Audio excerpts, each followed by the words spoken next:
I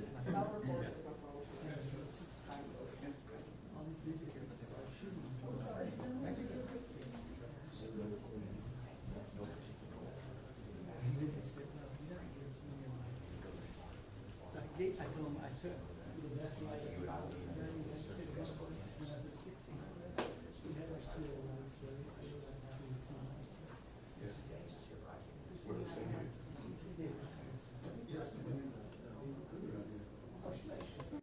Since we're not using the old analog lights, Yeah. Humphreys was gonna throw in a whole back of the ring.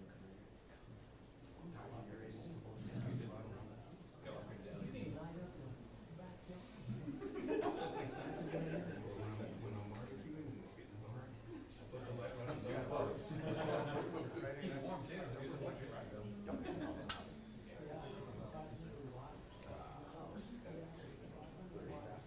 DPs and. You know, one of my LED lights, which is really kind of weird, is that it's not like a tube, but it's flat, but it is a tall rectangle. It's about this wide. It's a light to one person's eye, which is nice. And it goes RGB. Mine's way more sense. It's got 660 volts, so I can see the power on it. It's not crazy.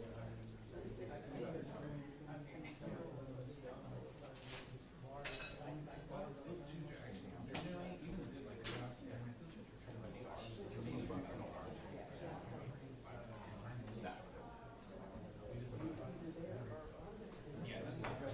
yeah, you can't get Imagine when it's chasing all the time. I haven't really seen any battery lights that go above like 100. Unless you have like some good hours, you know,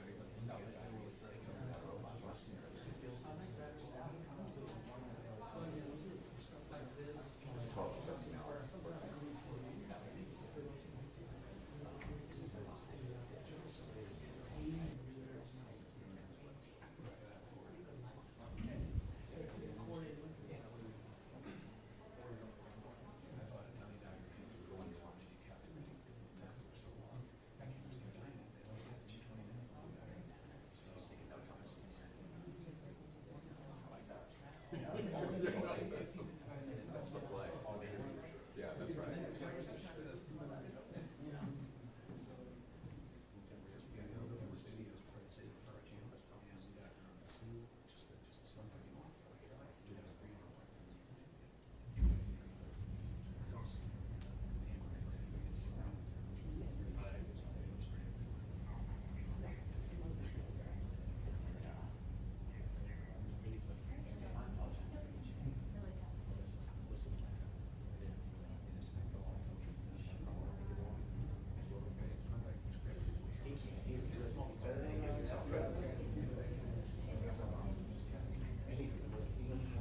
Good, right?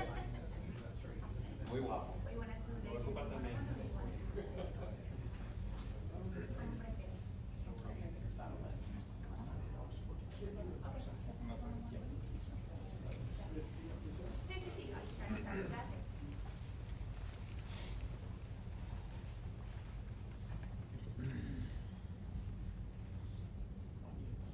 Good morning.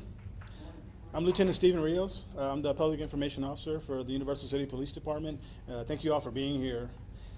So yesterday morning, our officers responded to a pretty traumatic incident that resulted in the death of a 9-year-old. Detective Sergeant David Fawcett is going to give you more details and answer any questions. Good morning, everybody. First of all, I'd like to thank everyone for being here, especially on such short notice. We'd like to thank KENS 5 and KSAT and everybody for coming out and giving us an opportunity to kind of clarify some things. First, I would like to offer our sincerest condolences to members of the family of the loved one that was lost, of the child that was lost. It's heartbreaking, it's tragic for our community. We'd like to thank our community for the outpouring of love and support for them and everything like that. I'd like to start by saying that we would ask that members of the public please refrain from engaging in any type of rumors or hearsay, as well as members of the media. This is an active investigation, and we want to make sure that we get everything right and that nothing is out of place or given out that's incorrectly.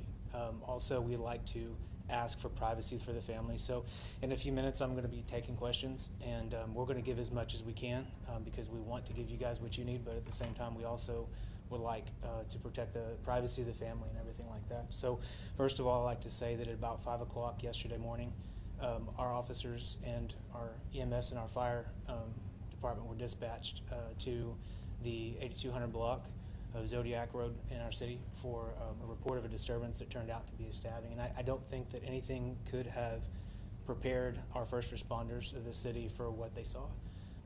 It was devastating, and it was very, very, very rough on them. What they found when they arrived is that a father was trying to prevent the mother of the child from getting back to him after she had potentially stabbed him multiple times. Unfortunately, despite the fact that our firefighters, our Shirts EMS folks, and our officers rendered first aid and did the best that they could at the scene, that child didn't make it. The child was 9 years old. Since that time, we would like to ask that, again, we protect the privacy and of the family. And like I said, refrain from any hearsay or rumors about that. That's initially what we're releasing at this time. Also, we've had the opportunity, luckily, to get our officers and have a debrief and talk about it and everything like that. And our firefighters and EMS, they've had a chance to sit down and kind of get it all out and everything like that and take care of their mental health. Additionally, I'd like to say that the adult female was charged with capital murder, and she's been booked into the Bexar County Jail since then after she received medical treatment she needed from injuries she sustained at the scene. So right now, I'd like to take any questions that you have, and if it's something that we can answer, we would love to do that. Was there any past issues with this defendant, the suspect? There were no past issues So with it was our also agency. service? With our agency, there were not. Okay. Were there any drugs involved with the incident? It doesn't appear so at this time, but it's an ongoing investigation, and later on it might come out that there were, but right now it doesn't appear to be at all. Are you looking into this as a kind of mental health case, or is that kind of still up in the air? So it's a fluid investigation. Right now, she's been charged criminally, and so we're looking into it as a criminal matter. And she's no longer in the hospital, she's already been transferred to the jail? I don't have that information. I believe that she's been transported to the jail. That was what we thought was happening, but Okay. but custody has been transferred over to Bexar County Sheriff's Office. Okay. Were there any weapons recovered at the scene? Yes, there were multiple edge weapons that were recovered at the scene. You said multiple weapons? Multiple, yes, ma'am. I take it the board was asleep during when it first happened? It's not clear whether he was asleep or not when it happened. We don't have that information because we don't have another eyewitness that's able to corroborate that specific detail. What did she say? What she said, like, why is she? Yeah, so a lot of the statements that were made at the scene by her and interviews, subsequent interviews, are going to be part of the investigation. It's not something, unfortunately, we can release. So was the father at home at the time? So what we believe is that the father came home prior to the incident, shortly before the incident, and then the incident occurred. Did he sustain any injuries? No. And he was reported to be a police officer from China Grove, is that correct? So he is a police officer. He's a police officer with a local municipality. As far as what agency, we're not going to release that information specifically to, like I said, protect the privacy of the family. And he's obviously a victim in this. He's lost his son, and I would ask for privacy. On that note, sir, you mentioned that you did a debriefing with officers. What was done or mentioned in that debriefing, and if you can go into detail regarding mental health? So thank you. That's a great question. So I wasn't present for the debriefing, but essentially what we did was we have peer support services, and we also have counseling that we offer, and we also have time off that we can offer for our officers, for the Shirts EMS, and our firefighters that are involved in critical incidents. We take that very seriously, and all that's been provided to them, and that was the cusp of the debriefing. This is something normally you don't see in Universal City. This is something rare, right? I would say so, yes, sir. Our citizens are awesome, our community is awesome, and it's not something that we see on a regular basis or at all. And moving forward, we hope that we never see anything like it again. It was terrible. The mother, she has any health conditions, mental? We're not aware of any, but if anything like that were to come up, that would be something that would be, number one, HIPAA protected, and we wouldn't be able to disclose that. It's be part of the investigation. Have y'all spoken with the school the child attended? Are they giving any services for other children and, you know, just some kind of counseling services? Anything that's going on with any schools that the child may have attended, that's going to be confidential. That we don't want to release that right now, and I'm not aware of any of that, to be honest with you. But if we are working with them, that would be something that we wouldn't want. We wouldn't want that put out there. That would be something we want to protect and keep confidentiality. Ma'am, as administration, we have reached out to the agency administrator for the ISD Police Department, and they have been working with the school to arrange counselors and things of that nature. Thanks, Chief. And the families from this area? Yes, ma'am. Was there any struggles when detaining the suspect? So when our officers arrived on scene, there initially was some difficulty getting the suspect into custody, but they were able to they did a phenomenal job of doing that, preventing that individual from being harmed to the degree they possibly could, and they were able to take her into custody and really save her life. So. According to the arrest affidavit, she injured herself as well? Yes, that's correct.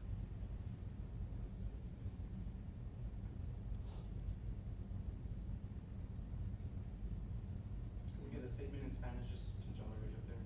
Yes, sir. Dave, you gonna do that? No. We'll take it easy. We've It would got- be. There we go. Lieutenant Carmona, thank you. Thank you. Buenos días, mi nombre es Daniel Carmona, soy el teniente del departamento de Universal City. La noche de ayer a las 5 de la mañana recibimos una llamada de emergencia en 8200 Zodiac por un apuñalamiento en proceso. Cuando los oficiales llegaron ahí, descubrieron que había una señora que tenía sangre y un niño. Entonces, cuando ya llegaron los oficiales, lo que me dijeron a mí fue que la señora estaba tratando de apuñalarse con el cuchillo. Entonces, fue cuando los oficiales tuvieron que ponerla en esposas para protegerla. Entonces, ahorita también en la investigación no podemos decir muchas cosas porque todavía es el proceso de la investigación. Cualquier pregunta que tengan respecto de eso. A la hora de llegar, ¿qué es lo que los oficiales encontraron ahí después de esposar a la señora? Cuando llegaron ahí, el esposo fue el que llegó y encontró el incidente. Fue cuando nos llamaron a nosotros. Nosotros, cuando llegaron los oficiales, encontraron al señor. Y el señor fue que les dijo lo que sucedió. Y cuando los oficiales entraron, la señora estaba afuera de un baño, del baño de la casa. Estaba en el piso. ¿El niño tenía múltiples heridas? Sí. Teniente, ¿qué ha dicho ella? ¿Por qué lo hizo? ¿Cuáles razones? Todavía no podemos, porque cuando la tratamos de hablar de ella, pidió un abogado. Entonces automáticamente no podemos ya hacerle ninguna preguntas en ese instante. ¿Sabemos si de pronto ella tenía algún tipo de condición mental? Todavía no sabemos eso. Como nada, nosotros sacamos un récord de la casa y nunca habíamos respondido a su casa por incidentes así. Cuando hablamos con el esposo tampoco nos dijo que ella sufría de alguna cosa mental o algo. ¿Qué viene ahora para ella? Ahorita con el proceso de eso le pusimos cargos de capital, asesinato capital. ¿Qué puede decir sobre, hemos entendido que el padre es un oficial con el departamento? ¿Con el departamento de qué? ¿De policía? Sí, es policía. Como les dijo el sargento, no podemos decir por la privacidad de la familia. Y un poquito de lo que hicieron en debriefing, lo que hablaron con los oficiales. Bueno, cuando eso sucede es confidencial, claro, porque es un proceso de nosotros que nosotros hacemos. Pero en el círculo participaron doctores que estuvieron ahí en el hospital, paramédicos, oficiales, nosotros los detectives también. Y es algo que es muy recomendable. Yo tengo haciendo esto 27 años y esto es bueno para los oficiales y para todas las personas que estaban involucradas en el incidente. Teniente, ella atentó contra su hijo y luego se trató también de Sí. apuñalar. Sí. ¿Sabemos algo de la condición en estos momentos de ella? ¿Si está en el hospital? ¿Si fue tratada? Ya fue trasladada a la prisión de Bexar County. Entonces está fuera de peligro. Sí, bueno, cuando ese sucede, el proceso es de que la ponen en un cuarto por 72 horas y el doctor la monitora que no se vaya a hacer daño a ella misma también. Ese es el proceso. Yo también trabajaba en la cárcel de Bexar County y es el proceso cuando nosotros recibíamos a alguien que necesitaba, que se querían matar, los poníamos en un cuarto aislados de los demás para protegerlos a ellos también. Algo que ella haya dicho en el momento en el que llevaron los oficiales. No dijo nada, como se estaba, no sé, que estaba diciendo cosas, pero no nada hacía. Gracias.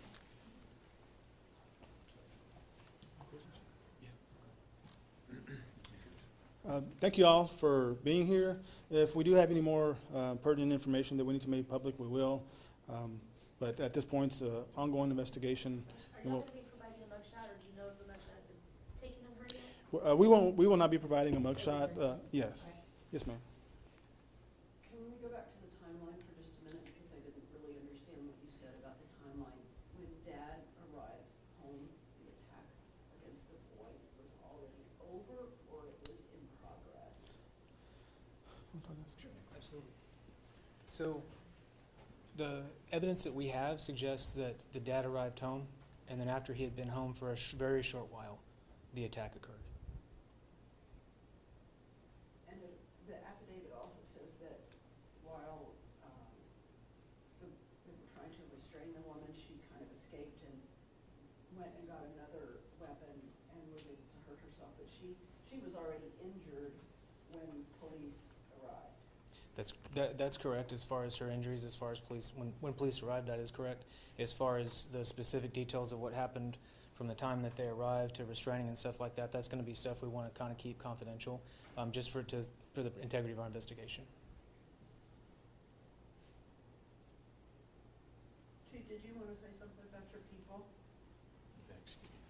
Because I've noticed on social media, your folks are, that are commenting, are just really concerned about the safety and welfare and mental health of your folks.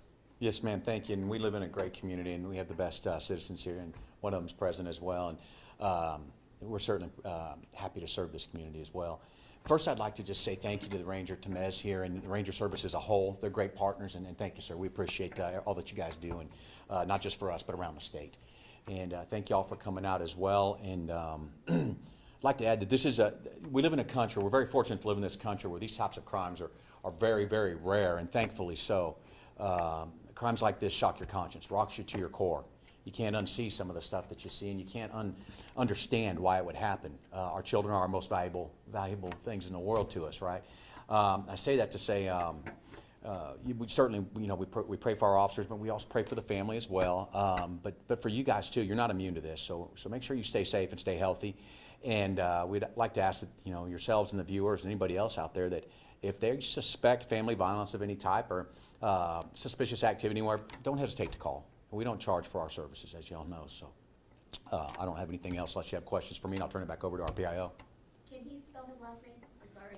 Yes, ma'am. It's going to be, starts with F as in Frank, Okay. and then it's A-W, and then C as in Charles, E-T-T. Does she have any court dates still? Do we No, know? the adjudication process does take some time. Sergeant, do you have anything on that? No, we're not aware if a court date has been set. Typically, once they're magistrated, then they go through pretrial services, and pretrial services takes care of all that. I would suspect that at this time that there isn't just quite yet because the magistration happened so recently. Chief, I know you were saying earlier, I heard you say it's been a rough couple of days, how's the morale within your department, and what have you talked about with your officers? Well, good point, and number one, we work with the best, and the best in the business are employed here at this agency from, in my opinion, from the top down. Present company excluded, myself excluded. I mean, I'm referring to our staff and everybody else, and we have a lot of, we took early initiatives to have some internal mental health peer-to-peer folks on staff, and one of them's here today with us as well. There was a time in this profession where that wasn't important. It wasn't that long ago. I've only got 23 years in, and I can tell you for the first 10 or so that it wasn't a topic. And it certainly warrants being one. If you can't take care of yourselves or you're not in a good state of mind, it's very difficult to take care of others and help others and to be the problem solvers. And so thank you for asking. They're doing great. Morale's as good as it can be. Obviously, we're all hurt and taken aback by again, this type of offense shocks the conscience, and you can't unsee some of the stuff that you see. But we love on them. We care about them. We let them know that we're there for them. Chief and I both went around and caught them all yesterday. Sent them text again last night to restate my stance on that. And I don't just tell them that. We don't just tell them that in times of crisis. They know it. I think they know it all the time that we care about them. That they're extremely important to us and how we serve this community. Thank you for asking. I appreciate that.